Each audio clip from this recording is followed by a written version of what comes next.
Sekali main bertiga aja.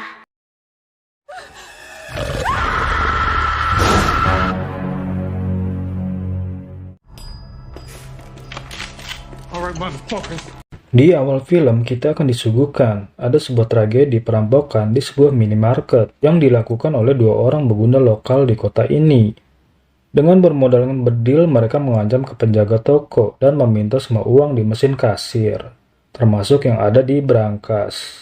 Kedatangan mereka yang secara tiba-tiba membuat si penjaga toko panik dan takut. Di bawah tekanan tersebut, si penjaga toko terlalu lama saat mengambil uang. Itu yang membuat mereka kesal dan gak segan-segan untuk menghancurkan kepala si penjaga toko. I'm sorry, I'm scared. I'll give you to the count of 5 to open the goddamn register. 1, 2. Dan gak lama kemudian, tiba-tiba aja ada seorang pria tua yang masuk ke toko yang berniat untuk membeli sekaleng minuman. Melihat pemandangan tersebut, pria tua ini sangat santai. Gak ada ratu wajah ketakutan. Walaupun salah satu penjahat ini sudah mengarahkan bedilnya ke arahnya. Karena perampok ini melihat si pria tua cukup bernyali dan bukanlah suatu ancaman, jadi mereka membiarkannya untuk masuk ke toko dan mengambil sekaleng minuman di bawah pengawasan salah satu dari mereka. Sebagai penjahat kelas teri, mereka terlalu meremehkan dan gak tahu dengan siapa mereka berhadapan. Dan dengan trik yang cukup simpel, akhirnya mereka pun dikirim oleh si pria tua ini langsung ke alam baka. Perampok ini gak akan menyangka kalau hari ini adalah hari terakhir mereka hidup di muka bumi ini. Go ahead. Watch him. How's our friend doing? Hey, dude, pick one already.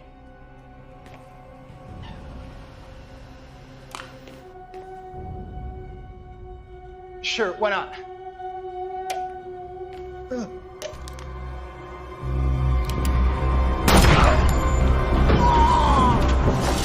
Neil!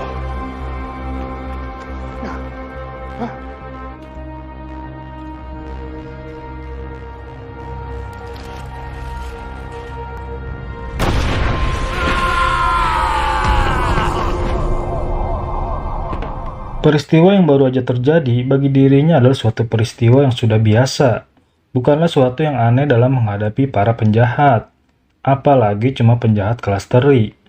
Perjalanannya sebagai penegak hukum sudah melampaui batas. Semua penjahat di kota ini sudah dia berangus dan selalu berakhir dengan tidak bernyawa. Dan dia adalah Detektif Todd, penegak hukum terbaik dan disegani oleh para penjahat. Penjahat mana yang gak kenal dirinya? Namanya sangat terkenal, dan para penjahat pasti mikir-mikir lagi kalau berhadapan dengannya. Mending kabur daripada modar di tangannya. Dan film ini berjudul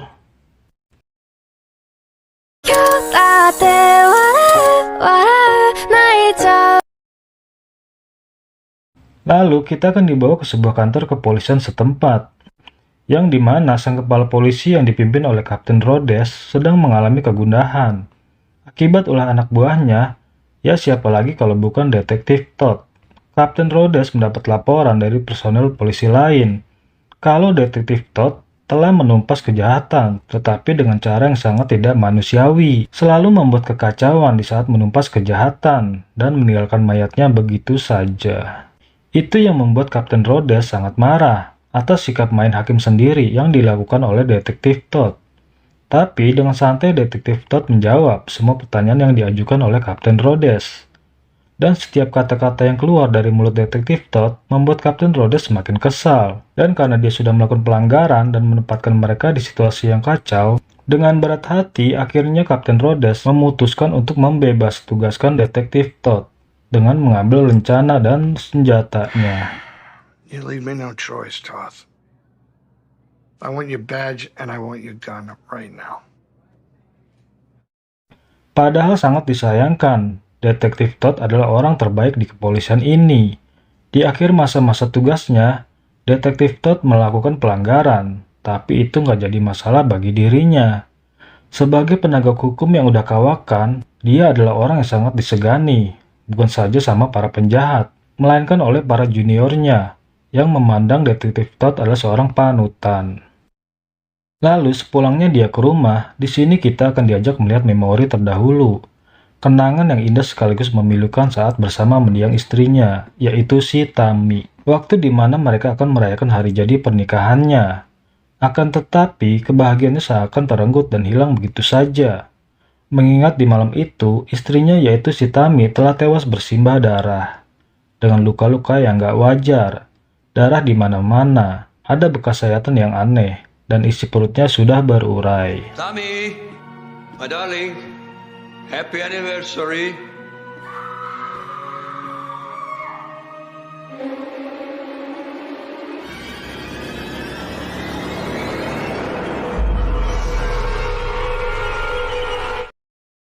Sudah 6 bulan kejadian ini sangat membekas hati, yang sampai saat ini dia belum juga menemukan siapa pelakunya.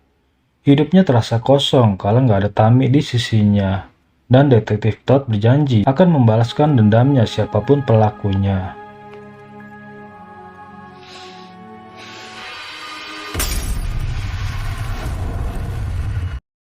Lalu 6 bulan kemudian, kita akan diajak ke adegan di mana ada seorang wanita yang bisa dibilang seorang influencer yang bernama Josie.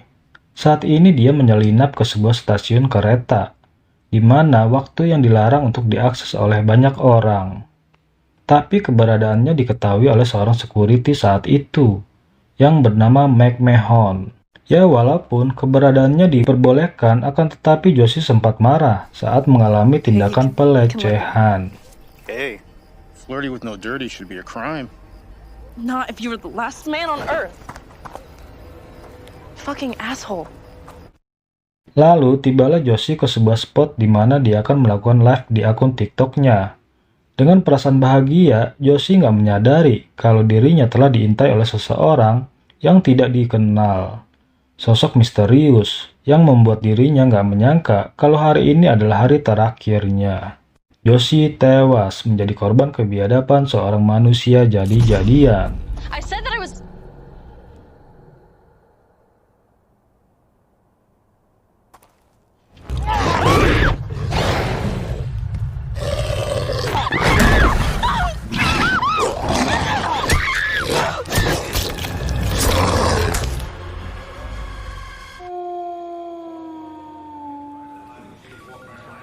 Lalu esok harinya, detektif Todd kembali dipanggil oleh Kapten Rhodes, si kepala polisi, untuk datang segera ke kantor, karena dia punya informasi yang berkaitan dengan tewasnya si Tami istrinya. Tapi setibanya detektif Todd di ruangan Pak Rhodes, di sini Pak Rhodes kasih informasi kalau semalam telah terjadi pembunuhan yang dialami oleh seorang wanita muda di sebuah halaman stasiun kereta. Melalui foto-foto yang diperlihatkan ternyata luka-lukanya sangat mirip dengan yang dialami oleh istrinya detektif Todd. Dan kemungkinan besar tersangkanya adalah orang yang sama. Karena melalui bukti foto terlihat di bagian gerbong kereta bertuliskan kata yang seakan mengejek dan menantang detektif Todd. Walaupun sudah masuk di masa pensiun dan ini sudah berkaitan langsung dengan detektif Todd, jadi Pak Rhodes mengizinkan detektif Todd untuk secara pribadi menyelidiki dan mencari tahu siapa di balik semua kejadian ini, dan menyerahkan kembali rencana kepolisian dan senjatanya. This guy is taunting you, but he wants you in play. Let's put you in play. Dengan bukti-bukti yang sangat minim, setibanya di TKP, dia pun langsung mencari sesuatu yang bisa menjadi jalan untuk mengungkap siapa pelakunya. Dengan berbekal petunjuk yang didapatkan di TKP, pada akhirnya detektif Todd mengarah ke sebuah pertambangan yang sudah tidak terpakai. Pertambangan batu bara yang biasa dikenal dengan pertambangan 9.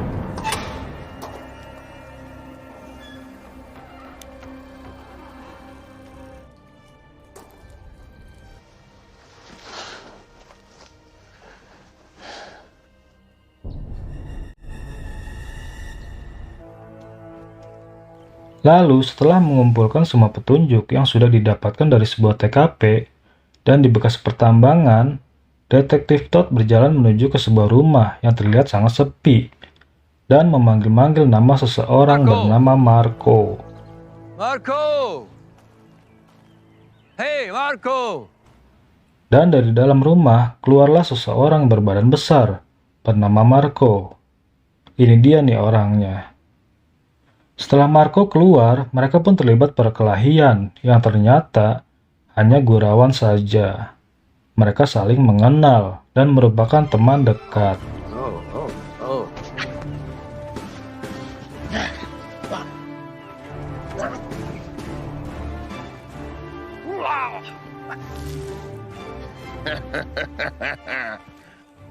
You are the best.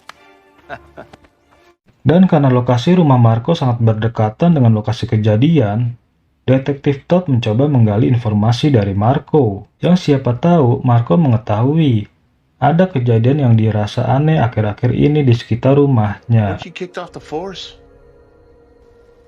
Yeah, I'm back. You heard anything? Last night. Yes, I did. It was some ungodly type of howl.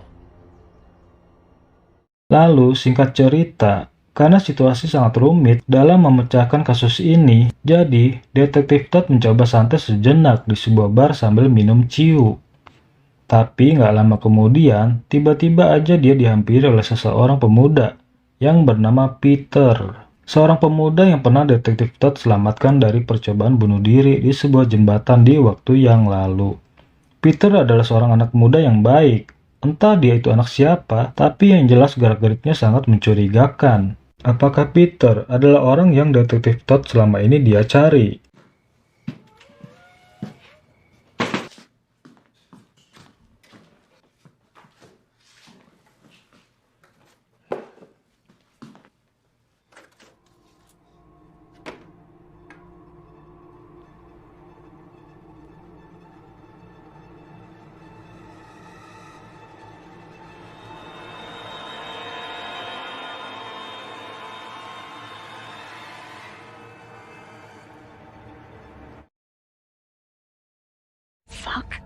Lalu di sisi lain, seperti malam-malam yang lain, si manusia jadi-jadian kembali beraksi dengan merenggut korban seorang wanita penghibur yang sepertinya telah disengaja untuk bertemu di sebuah tempat yang sangat sepi. Di atas bulan purnama, seseorang yang tidak diketahui identitasnya telah berubah dari manusia biasa menjadi siluman serigala.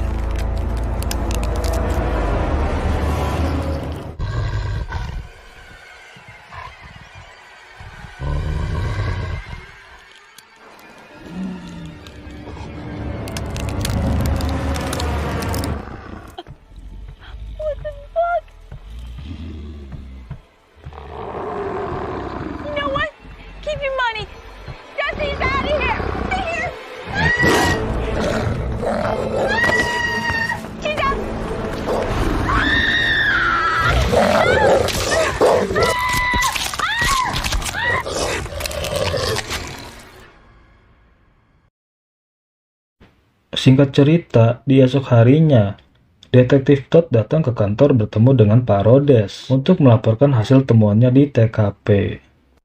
Dari hasil pengembangannya, berkesimpulan kalau tersangka pasti bersembunyi di dalam bekas pertambangan 9, karena ada bekas jejak kaki dan beberapa helai rambut yang disinyalir bukan seperti rambut manusia.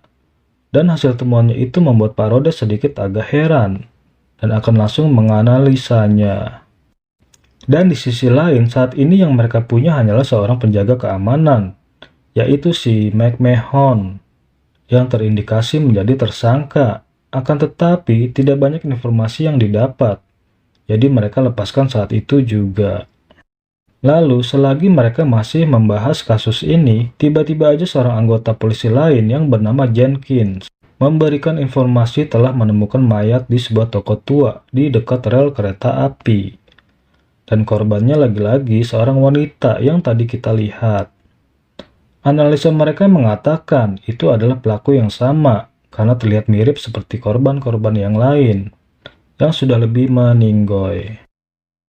Setelah tiba di TKP, ternyata benar korbannya adalah seorang wanita yang luka-lukanya sangat mirip dengan korban sebelumnya.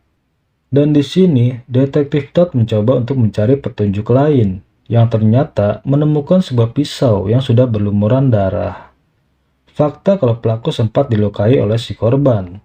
Dengan temuan tersebut, kemungkinan besar mereka akan mengetahui identitas si pelaku. Lalu, Detektif Todd balik lagi bertemu Pak Rhodes di kantor. Setelah hasil dari laboratoriumnya keluar, analisanya adalah rambut yang ditemukan itu adalah rambut dari serigala. Dan pekerjaan mereka akan menjadi lebih berat karena sedang menghadapi pelaku yang seorang manusia jadi-jadian. Manusia serigala. Lalu di sisi lain ada dua orang gadis yang datang dengan sengaja ke sebuah hutan lindung di sebuah kota bernama Rock Ridge. Kedatangan mereka menikmati alam dan santai sejenak, melepas penat setelah menghadapi ujian kampusnya. Walaupun faktanya mereka sebelumnya sudah tahu bahwa belum lama ini ada seorang influencer telah tewas mengenaskan, yang lokasinya berbatasan dengan daerah tempat mereka berada sekarang ini. Tapi berita itu tidak mengurungkan niat mereka untuk menikmati alam di sekitar kota kecil ini. Dan selagi mereka bersenang-senang, mereka tidak menyadari kalau dari kejauhan, mereka telah diintai oleh si manusia serigala. Dan seperti yang sudah-sudah, mereka pun akhirnya menjadi korban kesekian kalinya.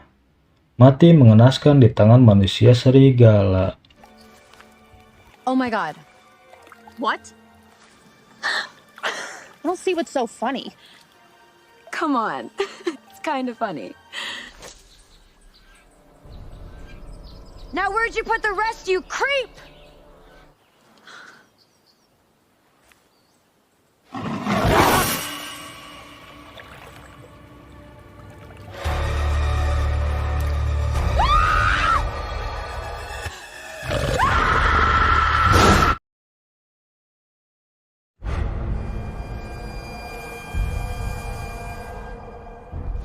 Do we have any witnesses?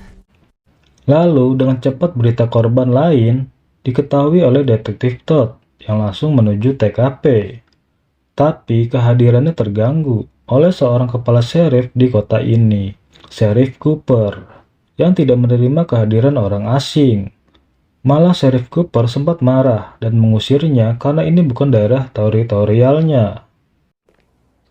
Sheriff Cooper? Lalu beberapa jam kemudian, Detektif Todd datang ke kantor Sheriff Cooper setelah diberi informasi bahwa Detektif Todd adalah anak buahnya Bapak Rhodes. Jadi Sheriff Cooper baru bisa menerima kehadirannya. Dan mereka pun saling memberikan informasi yang mereka tahu dan saling kerjasama.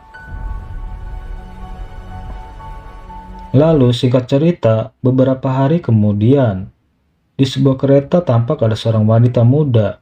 Dia adalah Vanessa, anak dari Sheriff Cooper. Setelah beberapa tahun belajar di kota lain, akhirnya hari ini dia pulang. Dan di perjalanan, dia bertemu dengan Peter. Dan mereka pun berkenalan. Walaupun Peter orang asing, tetapi melihat Peter yang sepertinya seorang anak muda yang baik, Vanessa sangat terlihat nyaman. Bahkan sepanjang perjalanan, mereka saling bercerita satu sama lain. I'm Peter. Vanessa? You wanna join me? I'd like to, but my mother's picking me up at the station. Yeah. Yeah. Yeah, I understand. Lalu di sisi lain, melalui telepon Bapak Rhodes kasih informasi ke Detektif Todd kalau hari ini dia harus menemui Jenkins. Karena mulai besok, Jenkins akan menangani kasus ini dan dia harus bertemu dan mendiskusikannya. Bagi Bapak Rhodes, keterlibatan Detektif Todd sudah berakhir. Dia harus berhenti. It's terrible what happened with your wife. The boys and I all felt real bad. Okay, I think that's enough for me, my friend. You good on your diet sodas? Yeah. Hey, you okay, Jenkins? I'll be fine. Calling an Uber right now, going straight home.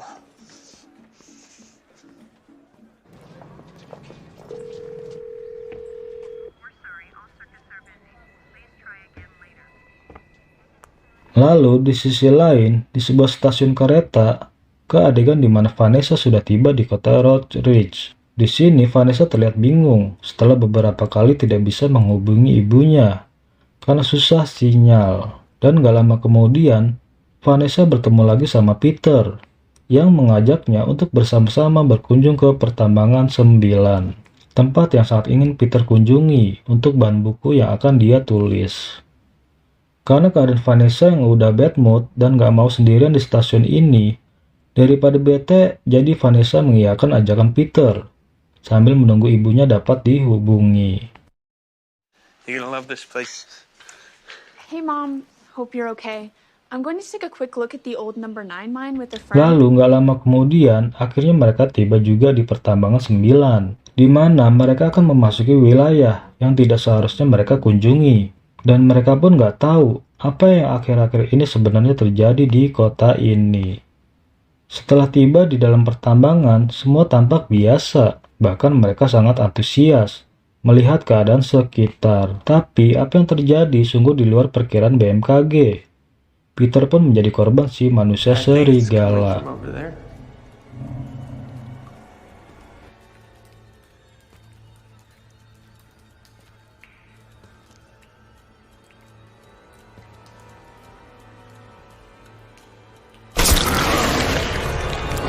Mengetahui ada kejadian yang aneh, Vanessa dengan cepat berlari dan bersembunyi. Tapi keberadaannya tiba-tiba aja diketahui oleh si manusia serigala.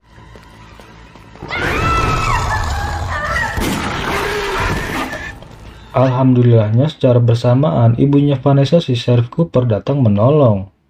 Walaupun perlawanannya sempat membuat luka Sheriff Cooper, si manusia serigala berhasil melukai di bagian perut Sheriff Cooper. Vanessa, baby. You okay? You okay? Yeah. Lalu singkat cerita, malam pun tiba. Malam bulan purnama kembali datang. Malam di mana manusia serigala akan keluar lagi mencari mangsa. Yang kali ini korbannya adalah Marco.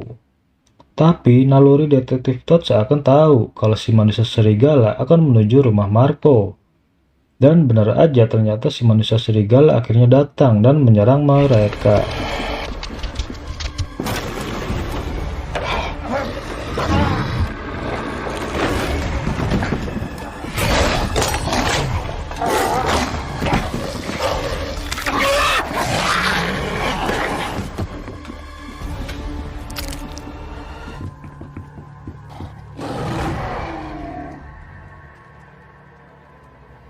Atas kejadian ini, entah kenapa tiba-tiba aja detektif Todd teringat akan pertemuannya dengan Jenkins.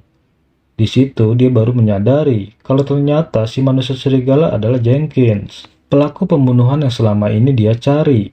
Dan detektif Todd jadi tahu apa yang akan dia lakukan dan kemana tempat yang seharusnya akan dia tuju.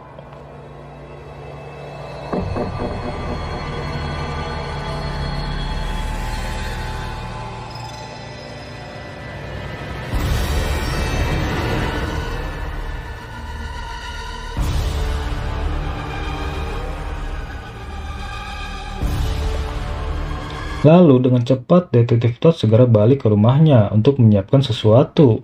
Mengambil senjata yang memang sudah lama ia siapkan untuk membalas kematian istrinya.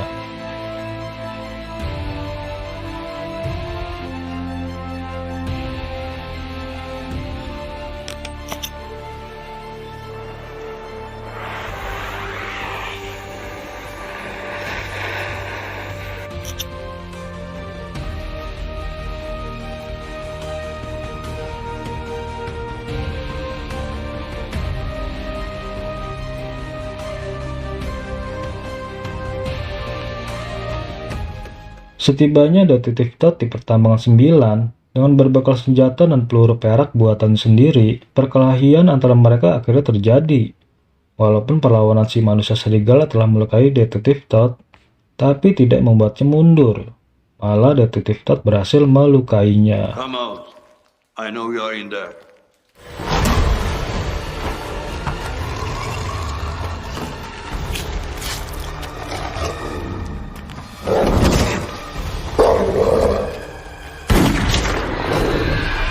Jenkins si manusia serigala sempat kabur. Pelariannya terus diikuti oleh detektif Todd, disusul oleh Sheriff Cooper saat itu. Tapi pelariannya nggak bisa jauh karena luka yang dideritanya. Dan di sini, Detektif Todd jadi tahu apa yang sebenarnya terjadi. Jenkins awalnya tidak berniat untuk menghabisi istrinya, tapi dirinya tidak kuasa mengendalikan tubuhnya. Apa yang terjadi dengan Jenkins? Ternyata saat dia patroli di dekat pertambangan 9, dia diserang oleh makhluk bermata kuning. Entah itu apa, tapi yang jelas sejak saat itu dirinya bisa berubah jadi manusia serigala. Hidup di 2 dimensi sangat menyakitkan bagi Jenkins. Jadi Jenkins meminta kepada Detektif Todd untuk segera membinasakannya, karena dia nggak mau ada korban lain. Setelah mendengar fakta yang ada, keinginan untuk balas dendam pun sirna. Detektif Todd gak tega kalau harus mengakhiri hidupnya Jenkins. Tapi situasinya begitu sulit, nggak ada pilihan lain. Jenkins yang berakhir atau mereka berdua. Kill me now, I'll kill both of you. And then I'll just keep going.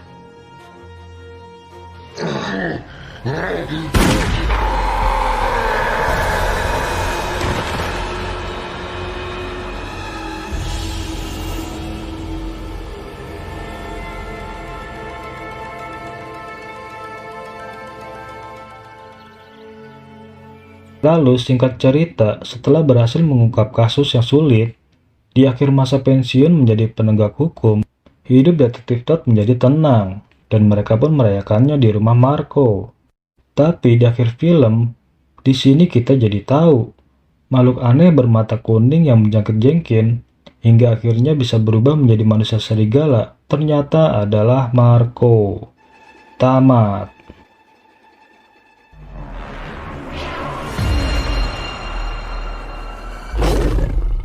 Anjir lah, ternyata si botak biang keroknya bangke.